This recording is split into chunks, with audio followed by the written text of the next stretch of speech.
post to feed a live stream to Facebook, YouTube, and Periscope/Twitter. So it didn't work the first time, but I'm going to try it again. And I'm going to start a series, kind of an encouraging 2 to 5 minute series, at least on Periscope and maybe here on Restream, which will feed it into Facebook too.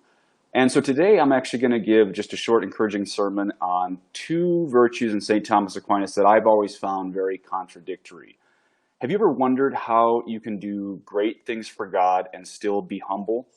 Here's why that's even theologically a problem. And I'm going to be quoting from the second part of the Summa Theologica of St. Thomas Aquinas. Now, a lot of you know that St. Thomas Aquinas defines pride as inordinate desire of one's own excellence. That's in number 162. Inordinate desire of one's own excellence.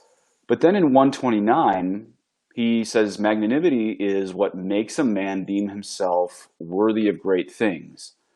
But if pride is biting off more than you can chew, and then magnanimity is deeming ourselves worthy of great things, then how do we reconcile these two things? That seems pretty contradictory. Well, if we look a little bit deeper into the Summa, we actually get the answer. And it says in 161, quote, magnanimity urges the mind to great things in accord with right reason, close quote. So there's our first clue. It has to be in accord with right reason. If we're going to live generous lives, it has to be in accord with right reason. And then number 129 says this, quote, magnanimity makes a man deem himself worthy of great things in consideration of the gifts he holds from God.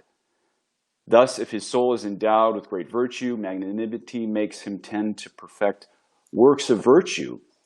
And the same is to be said of the use of any other good, such as knowledge or external fortune.